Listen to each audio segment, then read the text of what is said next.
Wa ma kana Allahu mu'adzibahum wa hum yastaghfirun. Allahu akbar.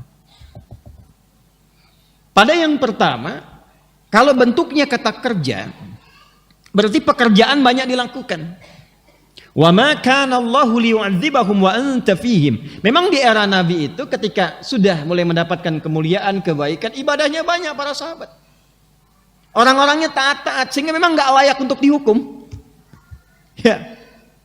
Tapi ketika nabinya telah meninggalkan kita semua, tapi ajarannya kan abadi, diwariskan. Nah, persoalannya sekarang bukan ajarannya, bukan pekerjaannya, bukan amalannya, manusianya mulai banyak yang meninggalkan ajaran itu.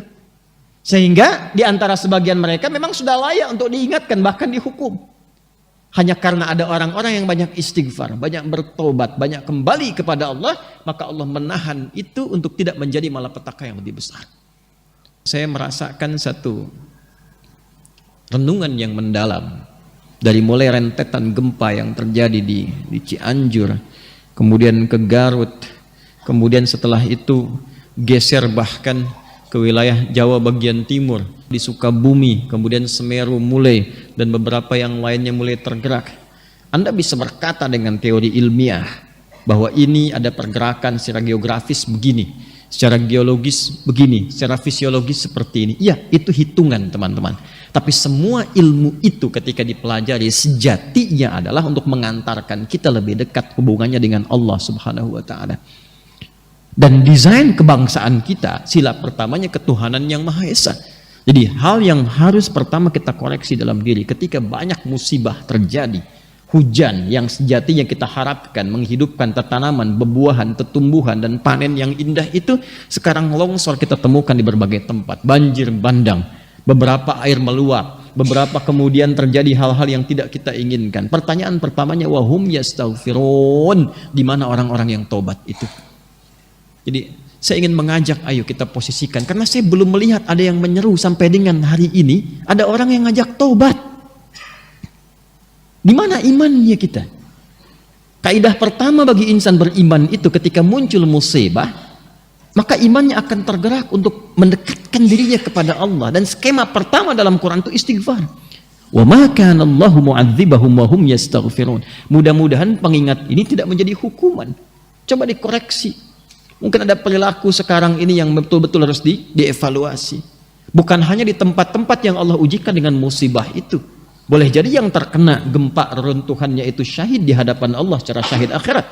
Tapi bagaimana kita yang akan berpulang kemudian? Tapi ada perilaku apa juga di sekitaran kita? Baik di tempat itu, di sekitaran kita saat ini. Perbaiki.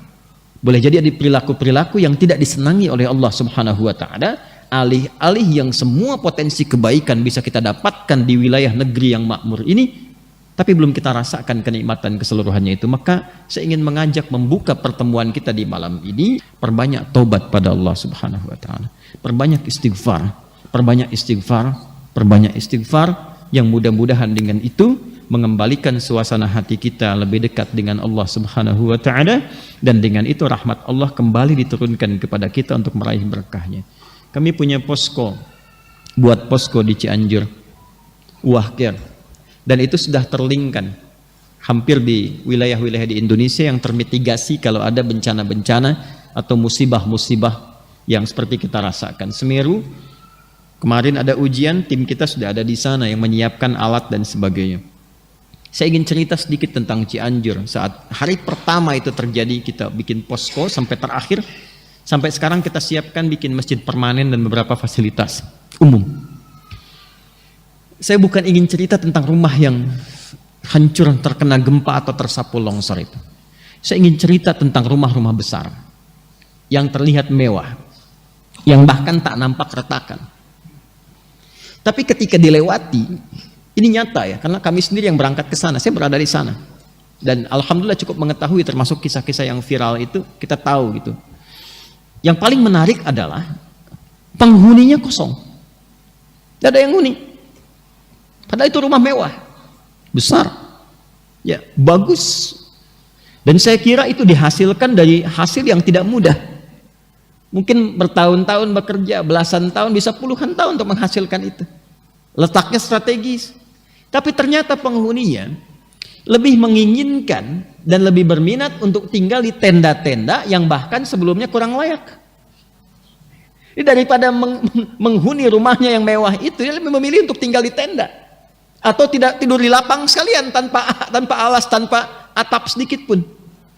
Ternyata pada satu titik, apa yang Anda hasilkan dari pekerjaan dan masih seragam yang Anda gunakan sampai malam hari itu, pada satu titik itu tidak akan banyak menolong Anda dari hasil pekerjaan Anda itu ketika terjadi suasana yang menyentuh iman kita untuk dikembalikan kepada Allah Subhanahu wa taala.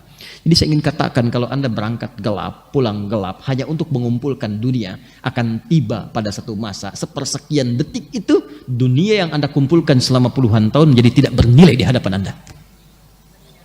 Dan yang paling bernilai itu istighfar Anda, takbir Anda. Jadi jangan sampai dipaksa dengan hadirnya gempa yang meruntuhkan baru Anda istighfar, astagfirullah ya Allah, Allahu Akbar. Itu kemana aja kalimat itu?